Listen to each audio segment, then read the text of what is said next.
of a great privilege for me to stand before you today. It is wonderful to be here in Ethiopia, the land of lions.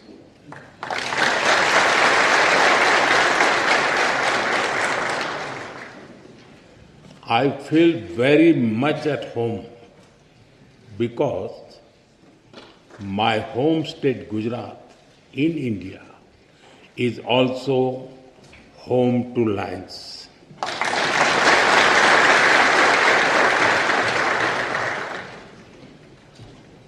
I'm honored to be here in this temple of democracy, in the heart of a nation with ancient wisdom and modern aspirations. And I come to you with deep respect for your parliament, your people, and your democratic journey.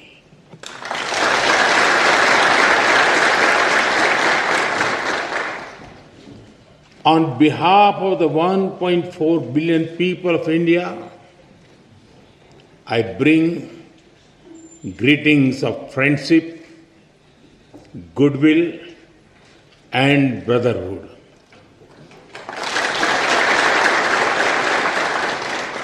Tena istilin.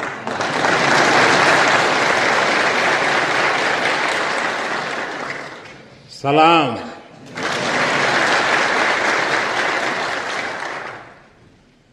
Honorable members,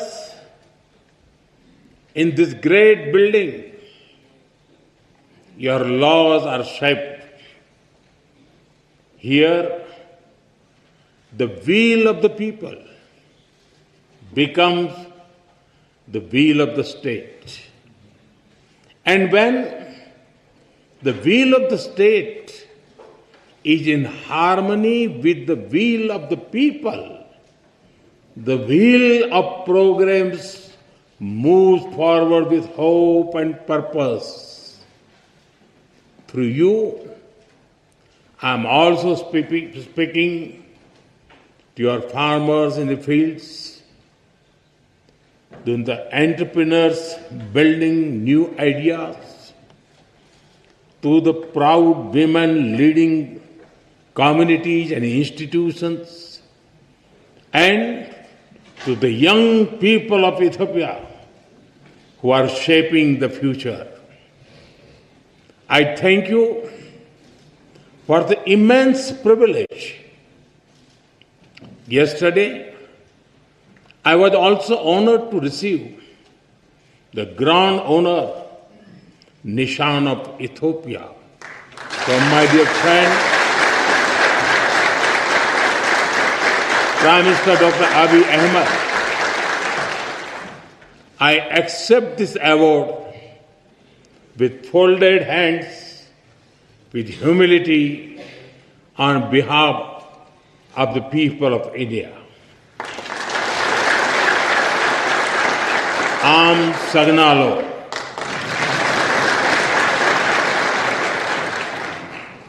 Honorable members, Ethiopia is one of the oldest civilizations in human history. Here, history is alive in the mountains, in the valleys, and in the hearts of the Ethiopian people. Today, Ethiopia stands tall because its roots are deep. To stand in Ethiopia is to stand where the past is honored, the present is full of purpose, and the future is welcomed with open hearts.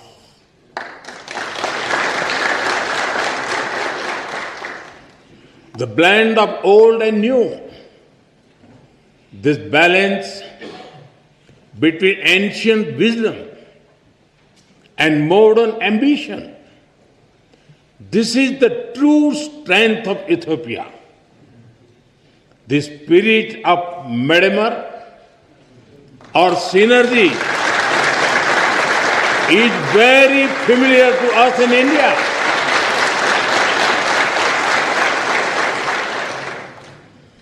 Like the monolithic churches of Lalibela, the ancient rock temples of Tamil Nadu in India are also prayers set in stone. We too are an ancient civilization, walking confidently into the future.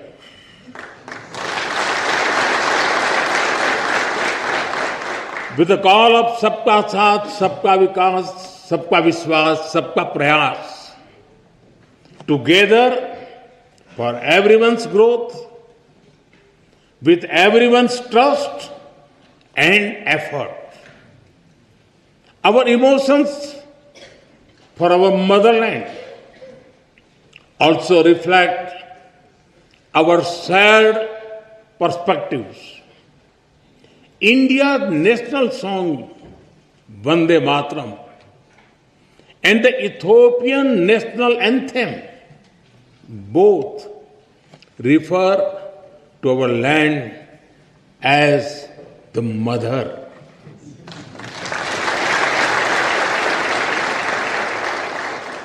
They inspire us to take pride in the heritage, culture, national beauty, and protect the motherland.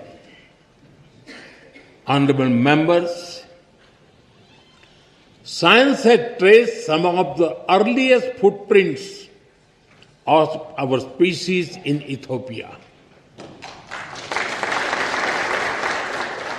When the world speaks of Lucy, of Dinkinesh,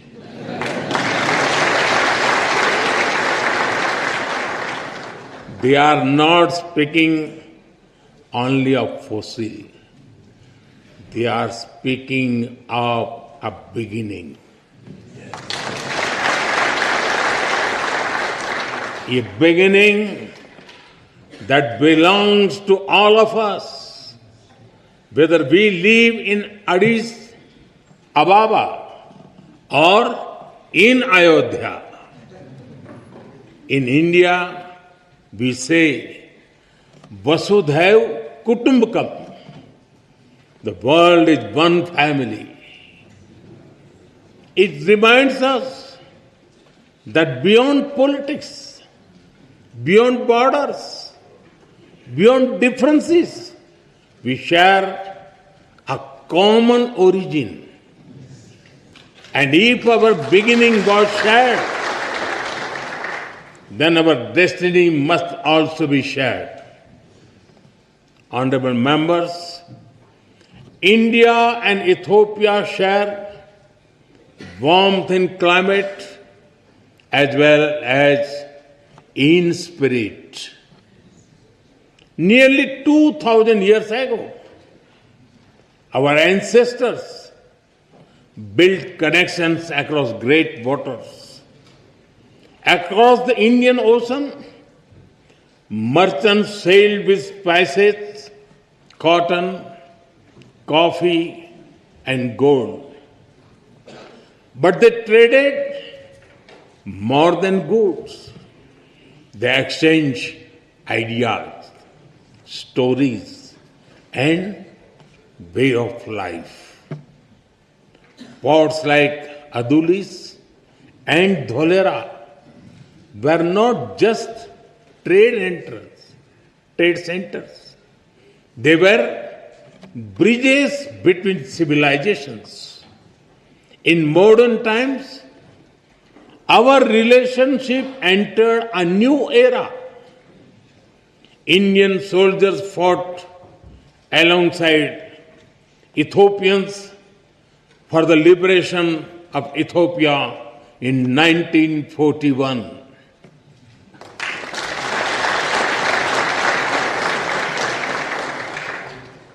Our formal diplomatic relations began soon after India became independent. But even before embassies were set up, our people had already started writing a new chapter together. Thousands of Indian teachers came to Ethiopia. They taught children in Addis Ababa, in Dire Dawa, from Bahirdar to Mekele.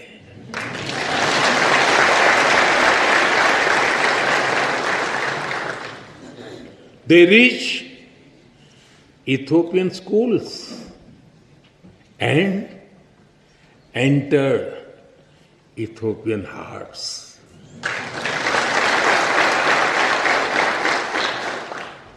Even today, many Ethiopian parents speak warmly about Indian teachers who shaped the future of their children.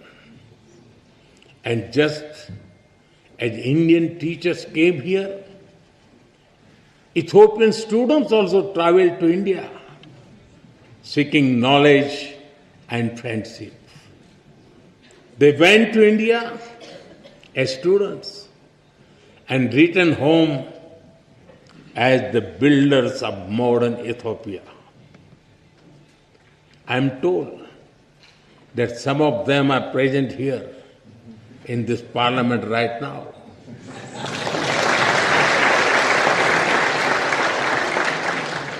Including the Honorable Speaker Tagese Chapo.